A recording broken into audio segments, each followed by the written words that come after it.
आज स्टार्ट करेंगे फ्रिक्शन। ये न्यूटन के गति के नियमों में आता है, NLM, Newton's law of motion, जिसमें यह बताया जाता है कि कोई चीज जब नीचे गिरती है तो एक इस पे अपोजिंग फोर्स लगता है, ऐसा बल या ऐसा फोर्स जो गति को रोकता है, which opposes the motion is called as friction. अपना टॉपिक है फ्रिक्शन। ये क्यों लगता है? जब कोई वस्तु, कोई ऑब्जेक्ट एक जगह पे रखा होता है, मान लो ये फर्श है और ये यहां रखा हुआ है, तो इस वस्तु और इस सतह के बीच में कुछ बंध बन जाते हैं, बॉन्ड बन जाते हैं, जिनकी वजह से ये आगे चलने की इच्छा नहीं रखता है। अगर इसको आगे धक्का देना चाहे तो यहां से एफ फोर्स अगर लगाएं तो पहले इन बॉन्ड को तोड़ना पड़ता है। इन बॉन्ड को तोड़ने से ये ज्यादा टाइम लेता है चलने के लिए। हम ये कह सकते हैं कि फ्रिक्शन क्या है? इन बॉन्ड्स को तोड़ने में जो एनर्जी खर्च होती है वो एक तरह से फ्रिक्शन है। कई जगह ये हार्मफुल है, कई जगह यूजफुल है, काम का भी है, बेकार भी है। बेकार कहाँ है? कोई चीज, मान लो गियर है, गाड़ी के अंदर गियर लगे हुए हैं जो एक दूसरे की हेल्प से घूम रहे हैं, इनके बीच में ऑयल डालते हैं। सुना है कैस्ट्रोल का वादा चले सबसे ज्यादा। अब अगर यहां फ्रिक्शन बढ़ जाए तो ये आपस में रगड़ने लगते हैं, जिसकी वजह से गियर खराब हो सकते हैं। इसलिए इसमें क्या डाल दिया जाता है? कैस्ट्रोल चले सबसे ज्यादा, फ्रिक्शन कम करने के लिए। यहां फ्रिक्शन हार्मफुल है, ये रोक रहा है इनको, जबकि कई जगह काम का है। जैसे दो गाड़ियां हैं, एक है जिसके टायर घिसे हुए हैं और एक है जिसने नए टायर डलवाए हैं। अगर कुछ डिस्टेंस से ब्रेक लगाया जाए तो जल्दी कौन रुकेगा? जिसके नए टायर हैं। क्यों लगता है कि नए टायर की वो जो सरफेस है वो खुदी हुई होती है, इस वजह से उसका फ्रिक्शन होता है ज्यादा। जब ब्रेक लगाएंगे तो रोड पे फ्रिक्शन बढ़ने की वजह से ये जल्दी रुक जाएगा, और जो प्लेन है, स्मूथ सरफेस है, ये नहीं रुकता है। तो फ्रिक्शन हमेशा हार्मफुल नहीं है कि नुकसान ही कर रहा है, ये यूजफुल भी है और हार्मफुल भी। समझते कैसे हैं? मान लो इस सरफेस पे दो चीजें रखी है, एक 5 किलो की और एक 50 किलो की। आपको कहा जाए कि इनको धक्का देके आगे खिसकाना है, किसमें ज्यादा जोर आएगा? इसको 10-15 साल का बच्चा भी धक्का देके इधर उधर खिसका सकता है। और मान लो इसी की जगह यहां पे रख देता 200 केजी, इसमें अगर मजबूत इच्छा शक्ति का आदमी है तो खींच लेगा, पैर लगाएगा, हाथ यूं कर करके उठा लेगा। इसमें देखते ही चिल्लाएगा, ओए इधर आ, पकड़ दूसरी साइड से। 4 आदमी बुलाए जाएंगे, चारों कोनों उठाएंगे। अगर वो चारों मजबूत है, जिनका शरीर मेरे जैसा है, तो उठा लेंगे। और गांधी जी के जैसा है तो वो क्या करेंगे? 1-2 को और बुलाएंगे, बीच में हाथ और लगा, फिर ये सपोर्टिंग फैसिलिटी बढ़ाई जाएगी। इसको चलाने में कम फ्रिक्शन लगता है, इसको चलाने में और ज्यादा फ्रिक्शन लगता है, इसको चलाने में और भी ज्यादा फ्रिक्शन लगता है। क्यों? इसके जो बॉन्ड है ये वीकली कनेक्टेड है, इसके बॉन्ड पहले से ज्यादा मजबूत हो गए हैं। किस चीज की वजह से? नीचे की तरफ एक फोर्स लगता है mg। जितना ज्यादा mg रहेगा उतना ज्यादा फ्रिक्शन बढ़ेगा, या उतनी ज्यादा उसकी फर्श पे पकड़ बढ़ती जाएगी। यहां पे लगेगा 5g, यहां लगेगा 50g और यहां लगेगा 200g। तो सबसे ज्यादा फ्रिक्शन किस केस में आएगा? इस केस में। क्यों आएगा? क्योंकि इसकी यहां पकड़ ज्यादा है। किसकी वजह से है ज्यादा? इस 200g की वजह से। हम ये कह सकते हैं फ्रिक्शन या घर्षण डायरेक्टली किस चीज पे डिपेंड करता है कि कितने फोर्स से इसको नीचे दबा रखा है, या सीधा इस पे डिपेंड करता है। जब किसी ऑब्जेक्ट को किसी सतह पर रखा जाता है, मान लो यहां रख दिया m मास, तो नीचे की तरफ एक फोर्स लगता है जिसको बोलते हैं mg, और न्यूटन का थर्ड लॉ है कि हर एक्शन का इक्वल रिएक्शन होता है। तो इस mg का जो रिएक्शन होता है इसको बोलते हैं Rn। Rn की फुल फॉर्म है normal reaction force, normal reaction force, या इसको बोलते हैं अभिलंबवत प्रतिक्रिया बल। जो फ्रिक्शन है वो डायरेक्टली इस चीज पे डिपेंड करता है जिसको क्या बोलते हैं Rn, और Rn किसके बराबर दिख रहा है यहां से mg।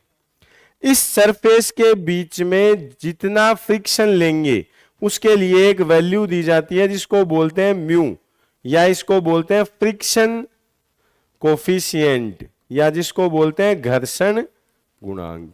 तो किसी चीज को चलाते वक्त उस पे जो फ्रिक्शनल फोर्स लगता है या घर्षण बल लगता है वो दो चीजों पे डिपेंड करता है। एक तो इस mg के अपोजिट जो नॉर्मल रिएक्शन फोर्स लग रहा है इस पे, ये और ये एक ही बात है, यूनिक ही अलग है, सेम है ये दोनों। और दूसरा इस चीज पे जिसको हमने क्या कहा है म्यू। तो जो फ्रिक्शन फोर्स है जिसको हम स्मॉल f से लिखते हैं इसका फॉर्मूला दिया जाता है म्यू इंटू Rn। जब किसी ऑब्जेक्ट को एक जगह से दूसरी जगह चलाया जाता है तो जो फ्रिक्शनल फोर्स या घर्षण बल लगता है इसकी वैल्यू दी जाती है म्यू Rn से या म्यू mg से। ठीक बात है। सवाल कैसे आता है इस फॉर्मूले पे डायरेक्ट, मान लो यहां रखा है 10 kg, लिखा है म्यू बराबर 0.3, कहा जाए फाइंड दी फ्रिक्शनल फोर्स, घर्षण बल क्या होगा। देखो सीधा क्या करेंगे, F इज इक्वल्स टू था म्यू Rn या म्यू mg। म्यू कितना दे रखा है 0.3, m कितना दे रखा है 10, और g की वैल्यू कितनी होती है 10। पॉइंट से हटा के नीचे जीरो लगा देंगे तो उत्तर आएगा 30 न्यूटन। अगर कोई ऑब्जेक्ट किसी प्लेन पे सीधा रखा जाए तो सरफेस के साथ उसका फ्रिक्शनल फोर्स या घर्षण बल सीधा F बराबर म्यू Rn से या म्यू mg से दिया जा सकता है, कर सकते हैं। ये तब है जब इसके ऊपर और कुछ भी नहीं लिखा गया है। अब धीरे धीरे इस सवाल को थोड़ा आगे लेके चलते हैं। मान लो इस पे कोई फोर्स लगा दिया जाए, सवाल दिया हुआ है सेम चीज है 10 kg, म्यू बराबर 0.3 और लिखा है फाइंड फ्रिक्शन, घर्षण बताइए। अगर यहां से एक बल लगाते हैं F बराबर हो 10 न्यूटन, दूसरा F बराबर हो 90 न्यूटन, करना क्या है, इस ब्लॉक के ऊपर एक बार कितने न्यूटन का फोर्स लगाया है और एक बार कितना लगाया है 90 न्यूटन। तो देखो पहली चीज यहां पे हम स्मॉल f कैलकुलेट करते हैं जिसका फॉर्मूला था म्यू Rn या म्यू mg। म्यू कितना है, m है ये, तो उत्तर कितना आया था अभी 30 न्यूटन। अब कम से कम कितना न्यूटन का फोर्स चाहिए इसको चलाने के लिए, 30 का। आप फर्स्ट केस में कितना लगा रहे हो, क्या सारे बॉन्ड टूट जाएंगे। इन सब को तोड़ने के लिए मिनिमम कितना न्यूटन चाहिए अपने को, 30 न्यूटन, जबकि लगा कितना रहे हैं 10 न्यूटन। क्या ये सब टूट जाएंगे या तीसरे हिस्से के टूटेंगे, जितना फोर्स लगाएंगे उतने ही टूटेंगे। तो पहली चीज ये याद रखेंगे, if F applied is less than F friction, अगर किसी सवाल में अप्लाइड फोर्स जो आपने लगाया है वो घर्षण से कम हो तो फ्रिक्शनल फोर्स इसी को बोलते हैं, इसको नहीं बोलते हैं। Then F applied will work as frictional force, तब आरोपित बल को ही घर्षण बल मान लेते हैं। समझ गए बात। दूसरे केस में हमें चाहिए था कम से कम 30 न्यूटन और दूसरे में कितना लगाया है 90। तो अब की बार इसको आगे चलना पड़ेगा, कितना फ्रिक्शनल फोर्स लगेगा 30 और इस पे एग्जैक्ट बचेगा कितना 90 में से 30 गया तो 60। तो याद क्या रखेंगे, अगर अप्लाइड फोर्स इससे कम है तो इसका कहीं यूज नहीं होगा। फ्रिक्शनल फोर्स या घर्षण बल इसी को मान लिया जाएगा। अगर आरोपित बल अप्लाइड फोर्स इससे ज्यादा है तो यहां फ्रिक्शन दिया जाएगा, घर्षण दिया जाएगा 30 न्यूटन। एफ नेट बचेगा 90 माइनस 30 बराबर 60। अगर पूछ लिया जाए ये किस एक्सीलरेशन से चलेगा तो एफ बराबर लेंगे एम में, ये है 60, ये है 10, ए बराबर दे दिया जाएगा 6 मीटर पर सेकेंड। जो अप्लाइड फोर्स है वो या तो इससे कम मिलेगा या ज्यादा मिलेगा। अगर कम मिलता है तो इसी को उत्तर दे देंगे, ज्यादा मिलता है तो जो बचता है उसको निकाल देंगे। मैं एक सवाल देता हूं, करके देखो, कॉपी उठाओ फटाफट। म्यू बराबर है 0.6, ये है 8 kg। एफ बराबर लिखा है 20 न्यूटन, एफ बराबर लिखा है 70 न्यूटन।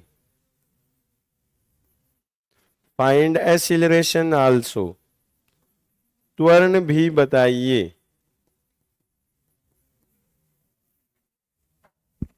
देखो इस सवाल में कम से कम कितना चाहिए, F is equals to mu R N या म्यू एम जी। म्यू दे रखा है 0.6, एम है 8, ये है 10, तो 48 न्यूटन कम से कम चाहिए। फर्स्ट केस में जो अप्लाइड फोर्स है विराट वो कितना दिया हुआ है 20 न्यूटन। क्या ये इससे ज्यादा है? अगर कम लगाओगे तो इसका कहीं यूज नहीं होगा। अगर फर्स्ट क्वेश्चन में हमसे पूछा जाए कि फ्रिक्शन या घर्षण कितना है तो उत्तर दे दिया जाएगा कितने न्यूटन का है 20 न्यूटन। कर सकते हो। दूसरा अगर पूछा जाए दूसरे केस में तो एफ नेट कितना बचेगा 70 माइनस 48 22 न्यूटन। अगर पूछा जाए फ्रिक्शन कितना है या घर्षण कितना है तो 48 न्यूटन। और अगर ए पूछ लिया जाए तो दे देंगे एफ बाई एम। एफ कितना दे रखा है 22 और एम कितना दे रखा है 8। फर्स्ट टाइप के सवाल में कोई दिक्कत है किसी को? कर सकते हैं। दूसरा मान लो इस प्लेन को कुछ इंक्लाइंड किया गया है, when plane is inclined. Last में फ्रिक्शन के 5-6 सवाल बताऊंगा, उनको रट लेना, पेपर में उनमें से ही आता है। ये कोई प्लेन है जो कितने एंगल पे है थीटा पे दिया हुआ है। इसके ऊपर किसी ब्लॉक को रखा गया है, ये लो एम। सबसे पहले इसका फ्री बॉडी डायग्राम बनाएंगे, मुक्त अवस्था चित्र, जिसमें क्या क्या फोर्स लगेगा वो देखते हैं। बनाए। देखो जैसे ही एम लिखेंगे इस एम का बिल्कुल नीचे लगेगा क्या फोर्स एम जी। सही बात है। यहां क्या लिखा हुआ है थीटा। इसको अगर हम जेड बना देते हैं तो जेड में बने हुए एंगल कितने होते हैं इक्वल होते हैं। ये थीटा है तो ये भी क्या है, यहां ये देखो 90 डिग्री का एंगल था टोटल, दिख रहा है।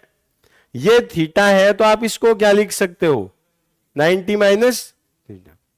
फिर से इसको यूं लेते हैं, यहां ये ब्लॉक लेते हैं, एक लाइन यहां खींचते हैं, एक इस सरफेस से 90 के एंगल पे लाइन खींच देते हैं। यहां लिखा हुआ है एम जी और ये पूरा एंगल कितना दे रखा है 90 का। इसमें से अगर ये 90 माइनस थीटा है तो हम इसको क्या बोल सकते हैं थीटा। शॉर्ट में इस पूरी कहानी को याद नहीं रखना होता है, याद ये रखना है कि अगर कोई इंक्लाइंड प्लेन हो जहां कोई ब्लॉक रखा हो एम, एक लाइन हमेशा नीचे खींचेंगे यहां जिसको बोलेंगे एम जी, एक लाइन यहां खींचेंगे और यहां बना दिया जाता है थीटा। क्यों बनाया गया है वो सामने है। यहां लिख देते हैं एम जी कोस थीटा और यहां एक लाइन खींच के लिख दिया जाता है m g sine theta. Friction का इंक्लाइंड प्लेन का सवाल तभी हमें आएगा जब ये ब्लॉक खींचना आता हो।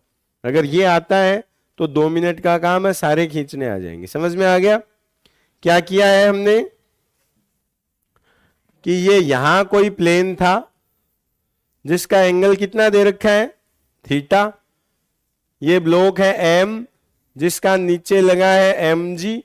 सरफेस के नॉर्मल यहां लगा है एम जी साइन थीटा और इसका यहां लगा है एम जी, सॉरी उल्टा लिख दिया, कोई बात नहीं बेटा हिम्मत रखो, एम जी कोस थीटा और यहां लिखना है m g sine theta.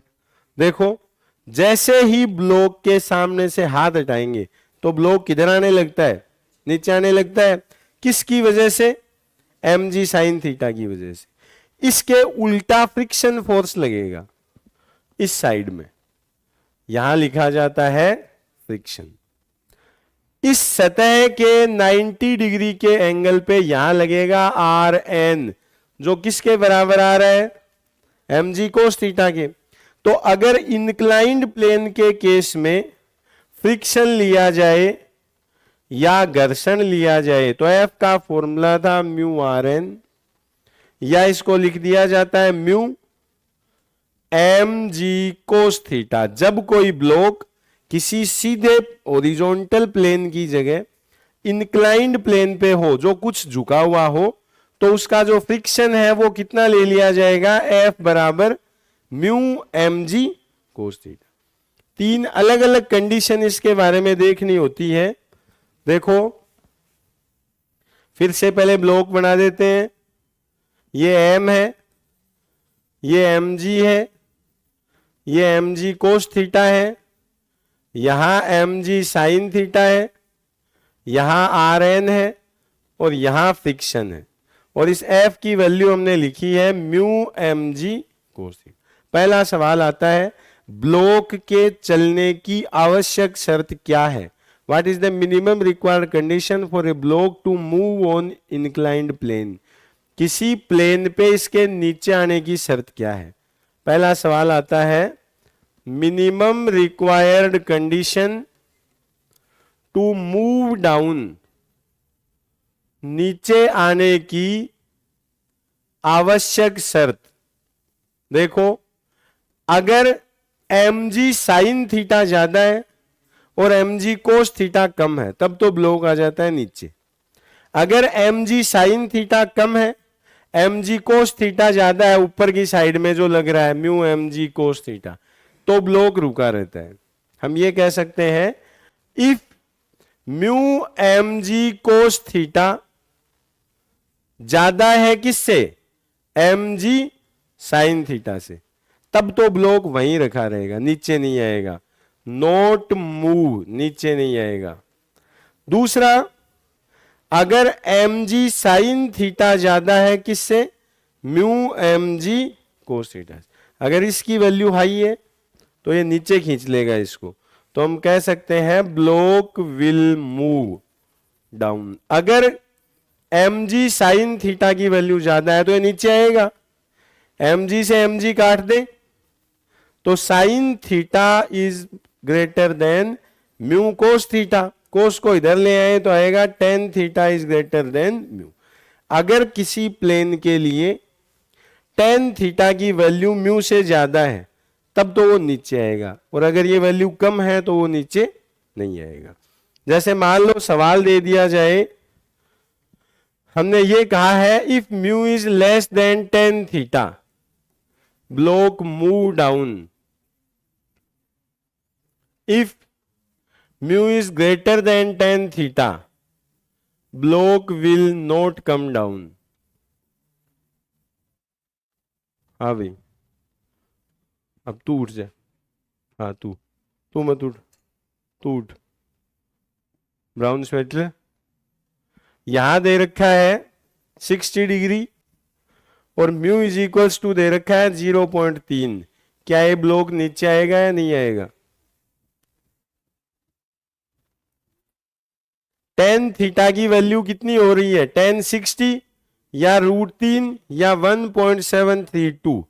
Frictional coefficient अगर इससे ज्यादा है, अगर म्यू कम है इससे, म्यू तो है ये और ये है ये, तो क्या ब्लॉक नीचे आएगा? आएगा। इससे उल्टा अगर म्यू ज्यादा होता 10 थीटा से तो नहीं आता। फिलहाल म्यू कम है, ये ज्यादा है। As mu is more than 10 theta, block come down, block नीचे आएगा। समझ में आ गई बात? बैठ जा। जब फ्रिक्शन की वैल्यू कम हो तब तो ब्लॉक नीचे आएगा, और जब फ्रिक्शन की वैल्यू ज्यादा हो तो ब्लॉक नीचे नहीं है। याद रख सकते हैं इसको। इसी फॉर्मूले पे अगला सवाल क्या आता है, देखो मान लो ये ब्लॉक है, ये नीचे आ रहा है, यहां फ्रिक्शन दिया हुआ है म्यू।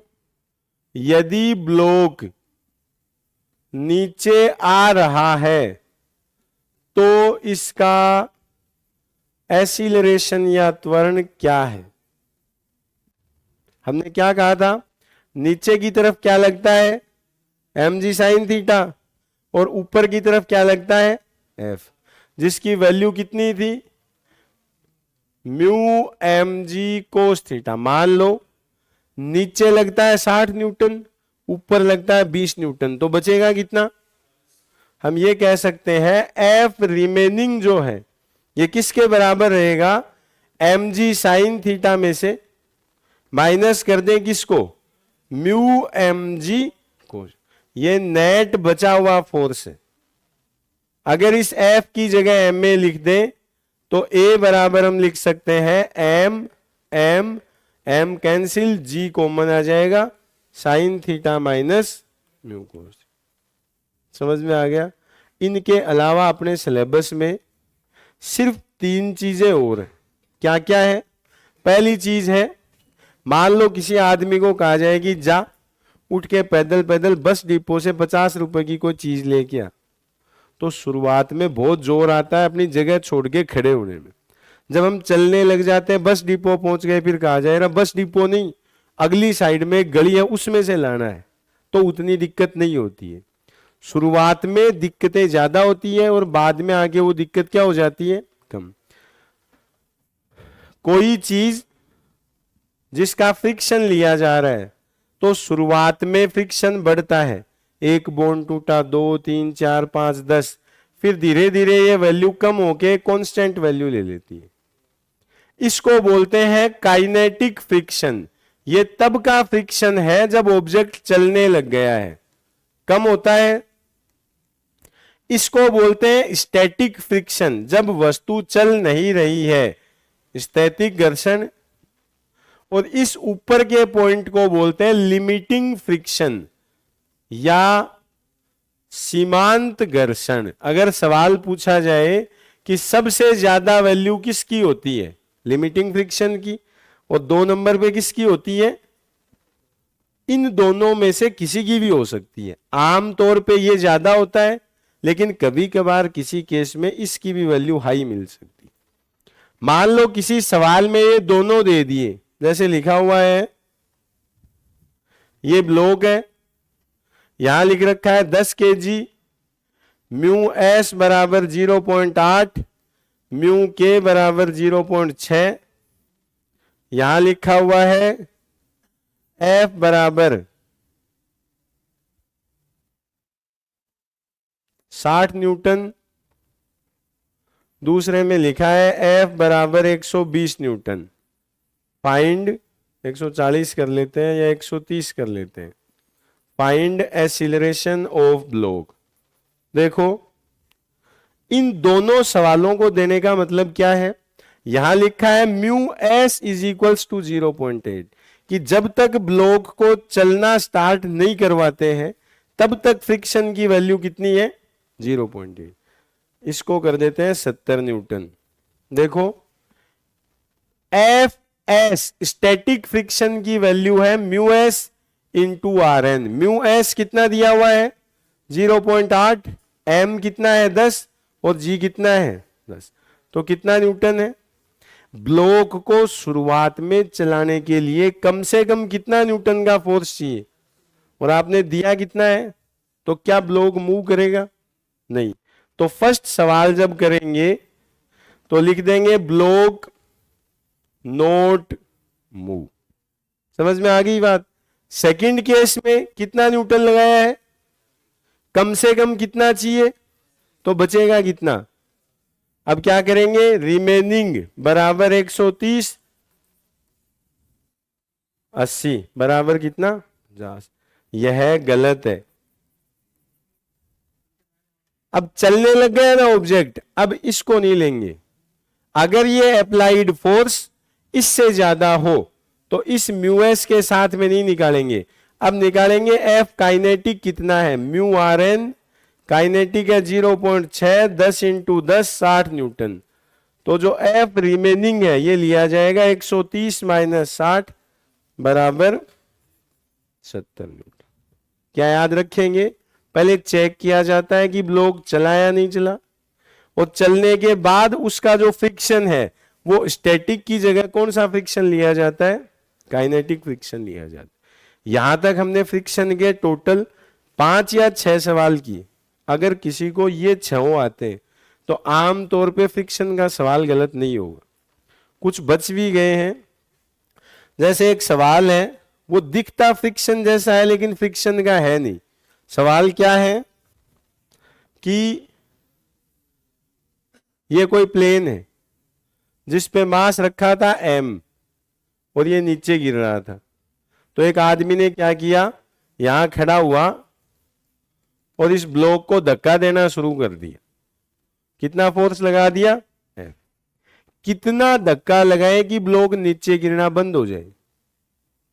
सवाल समझ में आता है? क्या होगा, जब इसको तेज चलाओगे ना तो ये चिपक जाएगा इसी के। सवाल ये है कि इस ब्लॉक को कितना धक्का दें कि ब्लॉक गिरना रुक जाए। क्या है, what force is required to stop this block. इस सवाल को सीधा रट लेना, समझा भी देता हूं। देखो नीचे क्या लगेगा, सही बात है। जब ब्लॉक को इधर चलाओगे तो अपोजिट में रिएक्शन आएगा इधर, जिसको बोलते हैं एफ बराबर एम ए। ये एम ए है, ये थीटा है, तो ये भी कितना है, तो यहां एक फोर्स लगेगा एम ए कोस थीटा। इतनी तेज भगाना है कि नीचे का फोर्स इस ऊपर के फोर्स के बराबर आ जाए। मतलब जो एम ए कोस थीटा है ये एम जी साइन थीटा के क्या हो जाए, बराबर। एम से एम कट जाएगा, g sine theta upon cos theta बराबर जी टेन थीटा। किसी ब्लॉक को किस एक्सीलरेशन या त्वरण से भगाया जाए कि ब्लॉक का नीचे गिरना बंद हो जाए, तो क्या उत्तर देंगे, ए बराबर जी टेन थीटा। किसी सरफेस से ब्लॉक नीचे आने की आवश्यक शर्त क्या है, इसके म्यू की वैल्यू किससे कम होनी चाहिए, टेन थीटा से। किसी ब्लॉक के रुके रहने की शर्त क्या है, इसके म्यू की वैल्यू ज्यादा होनी चाहिए टेन थीटा से। एक सवाल, दूसरा सवाल, तीसरा सवाल, किस प्रकार के घर्षण का मान अधिकतम होता है। किस घर्षण का मान अधिकतम है, सीमांत घर्षण या लिमिटिंग फ्रिक्शन। काइनेटिक और स्टैटिक में से कौन सा फ्रिक्शन ज्यादा होता है, स्टैटिक या स्थैतिक घर्षण। 6 सवाल, 3-4 हमने न्यूमेरिकल किए। अगर ये सारे 7-8 सवाल आपको आते हैं तो फ्रिक्शन का सवाल इनके बाहर से नहीं आएगा। फिर भी कुछ बच गए हैं, जैसे कुछ बार सवालों में ये 2 ब्लॉक रख दिए जाते हैं, यहां भी फ्रिक्शन है यहां भी फ्रिक्शन है। इस तरह के सवालों को हम करेंगे कल।